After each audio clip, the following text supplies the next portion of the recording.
Mr. Stark, it smells like a new car in here.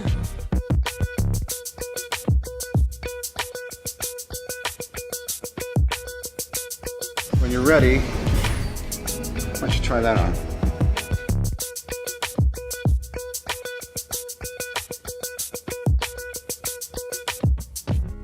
Thank you to CyberGhost VPN for sponsoring this video. With over 30 million users worldwide, CyberGhost is one of the world's leading VPN servers. Click the link in the description to get a 79% off discount. So last week I asked you guys on my YouTube story if you wanted to see me make the Iron Spider web shooter. And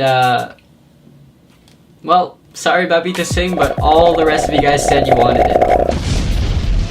Keep the comments coming. I want to know what you guys want me to make, because I'll definitely be making more videos by request, including all of the Marvel weapons that you guys have been bombarding me with in the comments. Speaking of Marvel weapons, I want to give a big shout out to these people for their awesome Marvel weapons. Viren Goyal, Isaias King Rosales, Jefferson Dunaway, Jazz Kirat Singh, Rishal Shalu, Justin Burrell, Sean Budd, and T. Rob Wallace. Thank you guys so much for submitting those pictures and videos. It really makes my day when I see you guys making awesome stuff for my videos.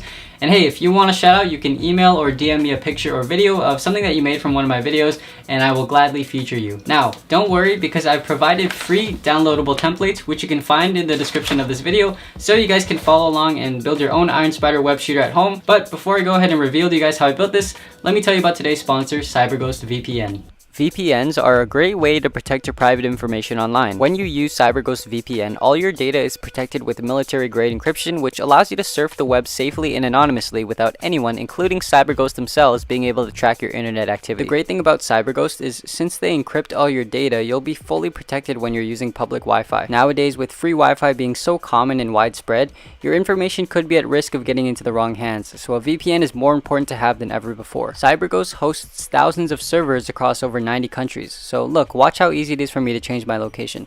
Let's say I wanted to be in Japan right now.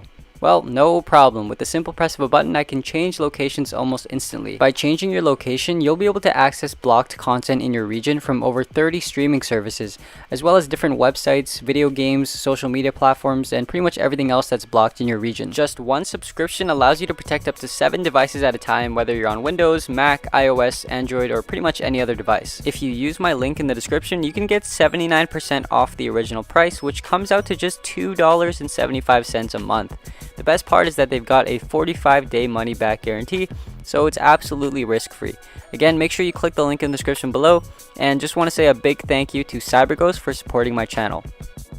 I left links in the description to all the materials I used, and if you're going to make this, I would really recommend that you use the links to buy the same spring and magnets that I have, because these particular materials are what make up the shooting mechanism, and they require very specific specs. So you can use some other alternative, but I can't really guarantee that it'll work, and you'll sort of be on your own at that point. By the way, I numbered all of the template pieces in the order that they appear in this video, so they should be very intuitive and easy to follow. The first thing I did was make the base of the web shooter. Now, the general idea behind how I'm going to build this whole web shooter is I'm basically going to make all of the major big shapes and structures using cereal box, and then I can layer on some craft foam here and there for the purpose of detail work and texture.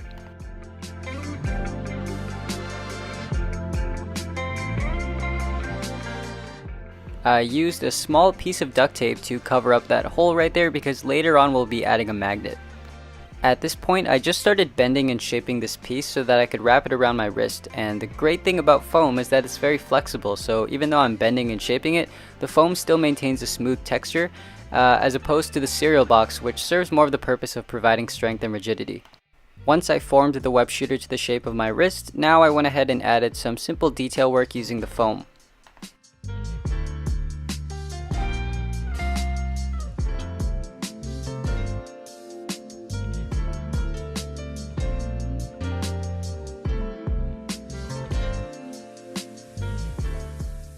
After I finished the basic structure of the whole web shooter, I figured it would be a good time to paint it right before it starts to get complicated with all the different layers and whatnot, which would make it harder to paint.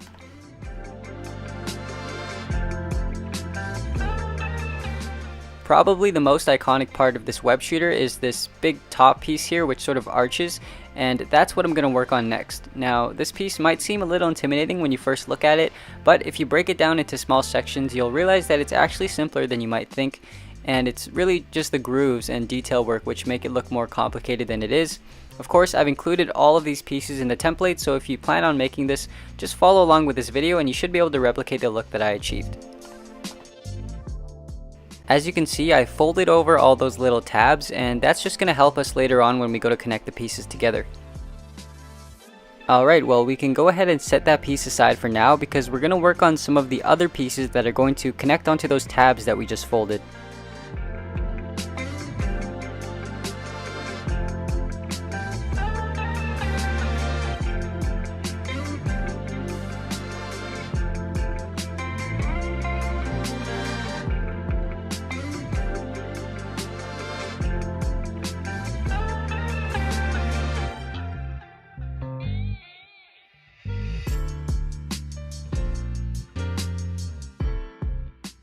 Well, now I can assemble these pieces together, which will create that sort of cone look that we're going for, and I can do that by simply gluing the pieces together using the tabs.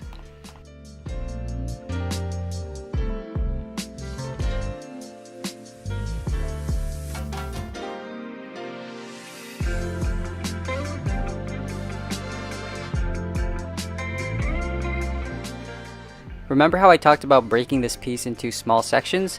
Well, there's one more section left to do, which will complete that tapered look that we're trying to achieve.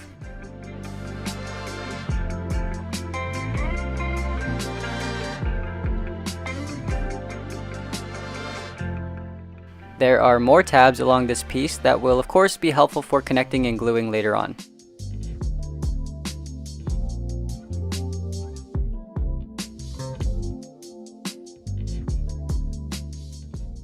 Now these inner tabs right here don't really need to be folded because this piece is going to get glued on basically almost flush with the other piece.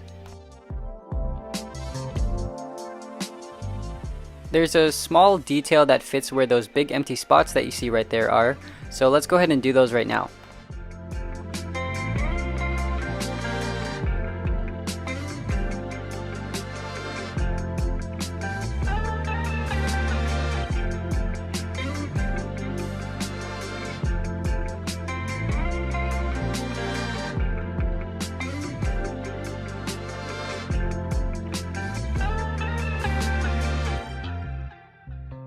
Now time for the fun part, which is painting it.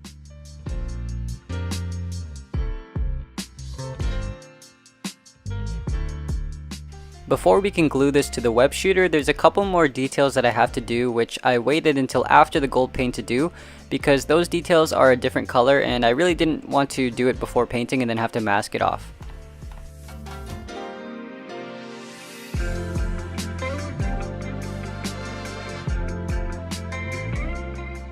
If you're going to make this, then make sure you use white glue and not super glue on those blue pieces because super glue will bleed right through the paper and it won't look as good. Now, using those tabs that we created earlier, I glued the two pieces together like this.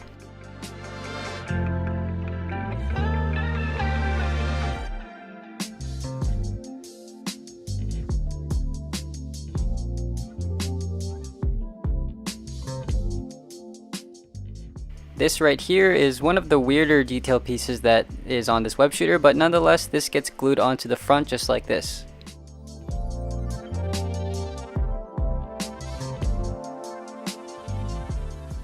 Next, we need to work on the actual shooting part of the web shooter, so the first step to doing that is creating the barrel.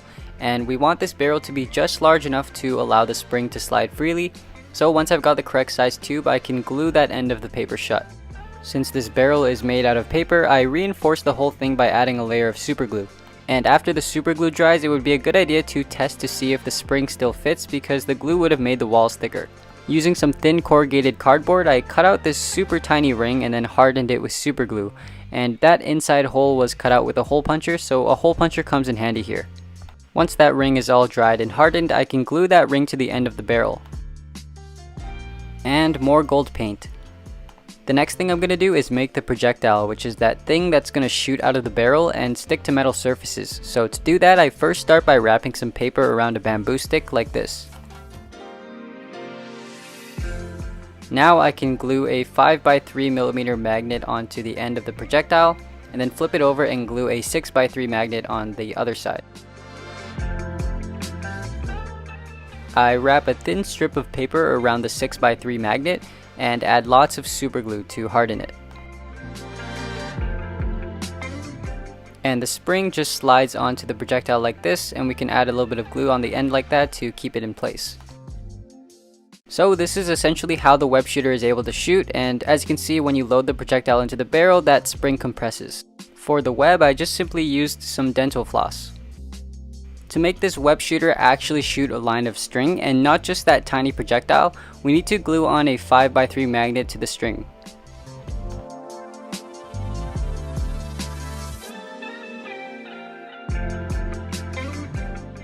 Before we can glue the barrel onto the web shooter, we need to make this nozzle piece, which is going to wrap around the barrel.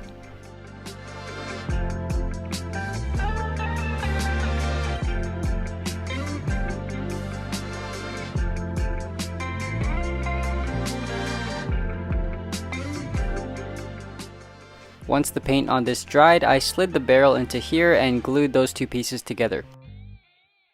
Now we can glue this entire piece to the web shooter, and I'm going to make a small 1-inch mark right here to indicate where I want this piece to be glued.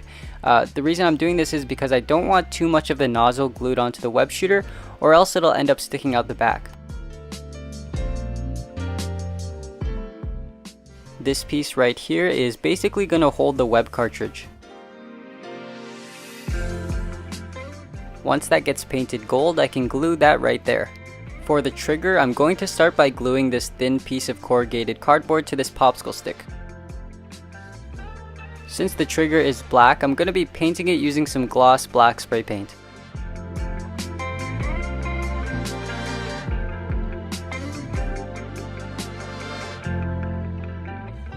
In order to make the trigger be able to flex down when you press on it, I attached this small popsicle stick using a piece of duct tape, and that way the trigger can bend in between that gap right there. When I put that piece of duct tape there, I sort of covered up some of those holes, so I just simply reopened them using a craft knife. Now I made the stop block, which is basically this little tiny block that's going to stop the projectile from coming out until that block is manually lowered.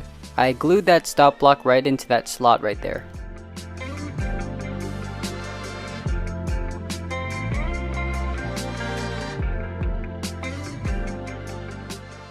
While that was drying, I made another piece that looks pretty identical to the one we just made, and that's because this piece is also part of the trigger, and you'll see how the trigger works very shortly.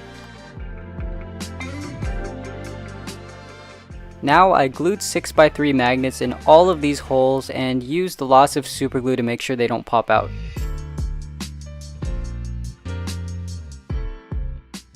After those magnets fully dried, I glued these two pieces together like so.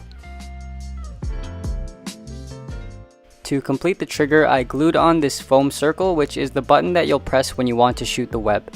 Now the trigger mechanism is complete, and basically how this works is when you flex the trigger, that stop block lowers down and will release the projectile along with all of the string attached to it. And at this point we can simply glue the trigger onto the web shooter like this. After that, I made the web cartridge, which is basically this little box that will hold your string before it all spews out. Now we need to attach a 6x3 magnet to the web cartridge so that it can actually lock onto the web shooter. So to do that, I'm just going to use this piece of duct tape and just sort of feed it inside like this. And that magnet on the web cartridge will basically be attracted to this magnet right here.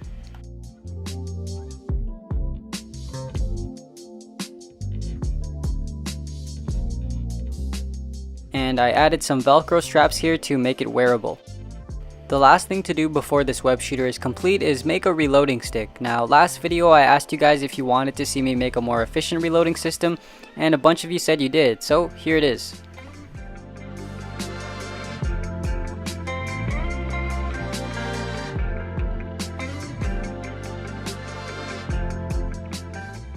To shoot the web shooter, you first need to load the projectile into the barrel like this.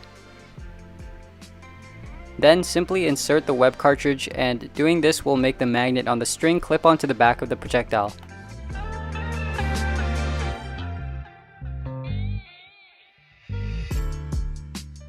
With a little bit of practice, you can start catching the string, and that'll allow you to grab onto metal objects. Well, now all that's left to do is go out and be a good friendly neighborhood Spider-Man and combat some local graffiti. Look at this dude. Hey, well if you liked this video, then you'll probably like my homecoming web shooter too, so click or tap the screen to check out that video. Thank you so much to my patron Anthony Riolo, and if you would like to become a patron as well, there's a link in the description below to my Patreon page, but hey, you can always support this channel for free by subscribing to see my future videos.